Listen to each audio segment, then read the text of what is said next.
Ադրբեջանական քարոզչամեքենան աշխատում է անդադրում։ Հանրահայտ է, որ նրանց բոլոր լրատվամիջոցներն են Ալիևյան տոտալ վերահսկողության տակ։ Եվ ահա Էխո Բաքուն քննարկում է, պետք է որ Բաքուն ստորագրի խաղաղության համաձայնագիրը, թե ոչ։ Այս ադրբեջանցիներից մեկն ասում է, եթե ստորագրենք, Երևան չենք կարող մտնել, արևմտյան Ադրբեջանից չենք կարող խոսել։ Պնդում է, թղթի ստորագրում պետք չէ, ասում է Բաքուն այս ընթացքում հասնում է առավելագույնին առանց որևէ պարտավորության։ Խոստովանում են, որ նոյեմբերի 9-ի եռակողմ փաստաթղթի բոլոր կետերը խախտվել են։ Ադրբեջանցիներից մյուսն արձագանքում է եւ փառք Աստծո, որ խախտվել են։ Но 8 из 9 пунктов этого соглашения нарушили мы. Слава Богу, что нарушили. Ну вот.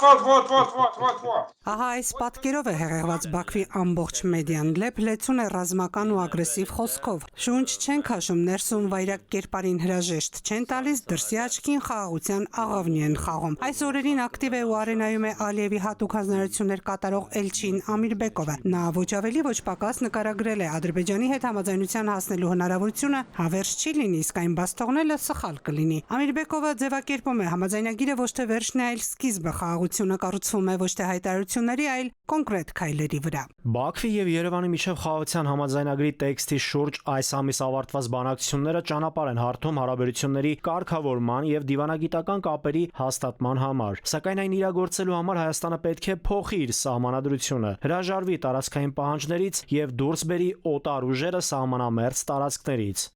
Կոնկրետ քայլ Երևանն արդեն արել է մարտի 13-ին, երբ հայտարարվեց համաձայնեցման մասին, Երևանը ուղիղ ասած տեղն ու ժամն ասեք ստորագրելու։ Ավելի ուշ պաշտոնական Երևանը մեկ անգամ էլ հայտարարեց, հենց այս պահին ենք պատրաստ ստորագրել։ Հիմա Ամիրբեկովը անհասկանալիորեն շտապեցնում արագության մասին է խոսում։ Հնդածել վերջնագիրը դարձյալ առաջ մղում, փոխեք սահմանադրությունը։ Նրանք տարածքային պահանջներ են տեսնում մեր մայր օրենքում, բայց Երևանից էլ հակադարձում են, որ Ադրբեջանի սահմանադրությունն է, որ տարածքային հավակնություններ ունի Հայաստանից։ Փոխարտգործնախարար է ասել Վիեննայում Հայաստանի խնդրանքով հրավիրված ԵԱՀԿ մշտական խորհրդի նիստում։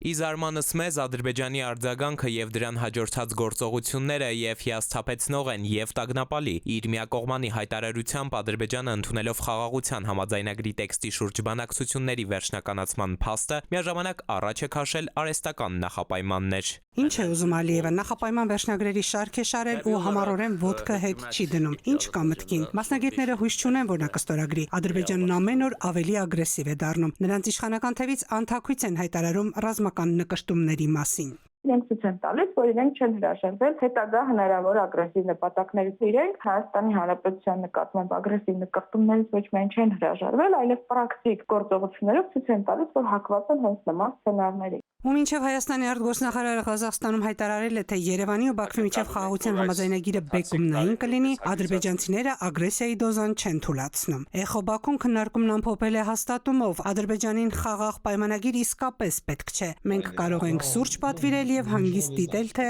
ինչպես է Հայաստանը կատարում Ադրբեջանի բոլոր պայմանները։ Սիրան Շմրադյան, ժամը լրատվական։